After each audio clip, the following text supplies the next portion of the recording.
Hello everyone and welcome again to my crib. As you probably saw my last video, I talked about indoor training and what to do when we're stuck indoors and we can't go, on this case, access to a pool. So as a normal triathlete, I kind of freak out when I don't have access to a pool. So this exercise that I'm going to show, it can be done either in your hotel room when you travel and you don't have a pool, or you're at home and you can't go out to swim, or for some reason if you can't get in the water, you still need to get those muscle groups active and somehow healthy and engaged, so when you do get the chance to go back to the pool, you don't feel as terrible, I would say. So before we go into the exercises, I'd like to show you these elastic cords or elastic bands. They're called stretch cords, and I'm gonna put the names or the name of the elastics on the description of this video.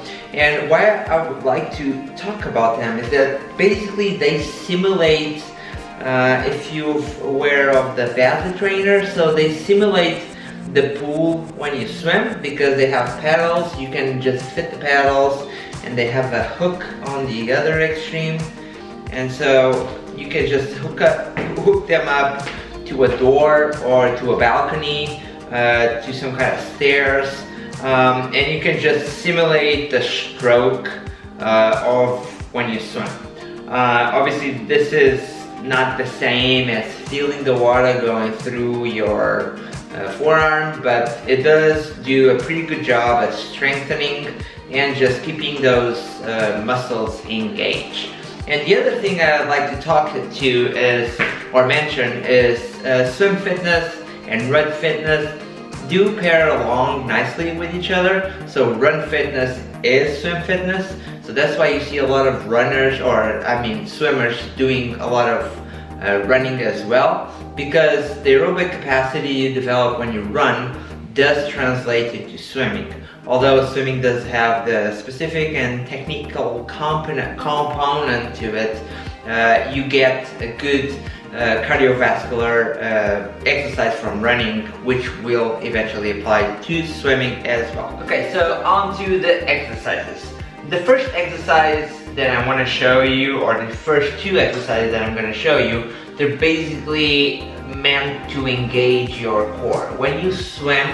So one of the most powerful points on your stroke is actually when you rotate and you go from one arm to the other, and you kind of do this kind of rotation, and this really engages your core, and this is where all the power from your stroke comes from.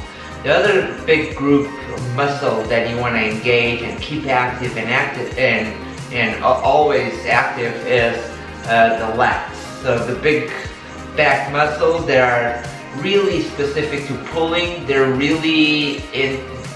probably the most important muscle group in swimming. So when you engage the core, you work on that change of arm power push, and then we'll later on do some exercises to engage the lats as well. So the first exercise is pretty simple. It's just a front plank. I do about 5 minutes of straight planking. I don't do completely 5 minutes of full front plank because I also want to keep the sides abs or the side core engaged. So I do a mix of front planking and side planking. So front planking, very simple. I keep my arms or my hands towards the top. This way my back is straight and I can keep a better position. So I'll do a mix of front planking, side planking, and pretty much just straight planking for continued periods of time. I'll do 5 minutes of it per round, and I'll probably do 2-3 rounds of this entire routine. But obviously, as you begin to do it at home, just build up through through each week and just do, I don't know, the full routine once on the first week, and then 2 times through on the second week, and then 3 times through on the third week, and so on. So once we're done with the front planking, we'll do what I call the floater kick. The floater kick is basically laying down on your back and you just simulate the kicking phase of swimming. This is, although it looks like I'm working my legs, it's mostly to work the lower part of your abs, the ones that you will engage when you swim. It's very straightforward. Lay down and just lift your legs enough where you can just do a full size kick. You want to keep your head down, not like I'm standing, but I'm here just for demonstration purposes. And you can do this for 60 seconds at a time. You do 3 rounds of it, and that's 1 set. And that'll probably be enough to engage your lower abs and keep those lower abs healthy, as when you're on your daily life you probably don't engage them that much. Okay, so now we're going mostly to the lats. So we want to keep those lats engaged, and we want to make sure they're healthy for when we do actually get in the water again.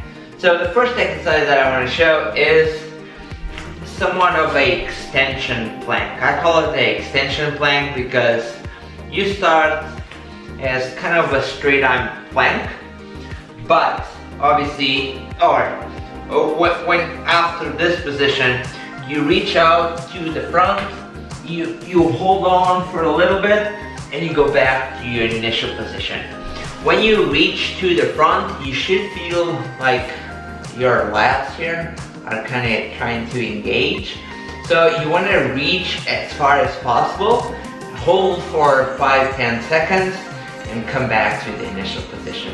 You're going to do about 10 repeats of these, and then 3 rounds of it. So 3 by 10 of holding 5 seconds at the front, coming back, and that's 1.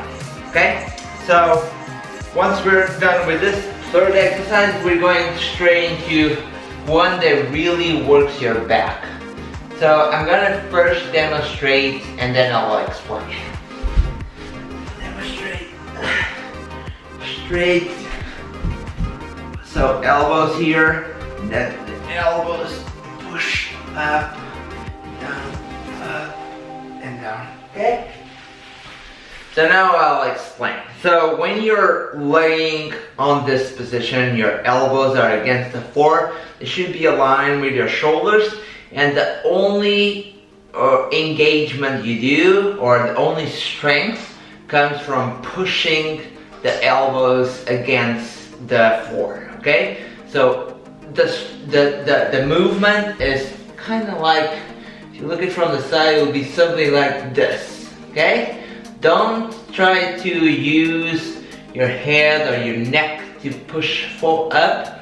Right? It's all about pushing your elbows against the floor, and that will probably, you'll feel it at the back. And I'll probably do 3 rounds of 12 to begin, and then rest after each 12. And then as I am moving to the next exercise, and then if I do a second round of the entire routine, I'll do again 3 rounds of 12. Lastly, the last exercise that I'd like to show you, you need to be a little more creative. Yeah, and you need a special kind of floor. So I'm using here, I have wood. If you have some kind of carpet, it's not very pleasant to do this exercise, but you want to use sweatpants, okay? So don't wear bare legs or little shorts like I do, but ideally you'll use sweatpants. So being creative means just being aware of your surroundings and just trying to make the most out of what you have. Okay, so on this exercise, what you want to do is you're going to this position,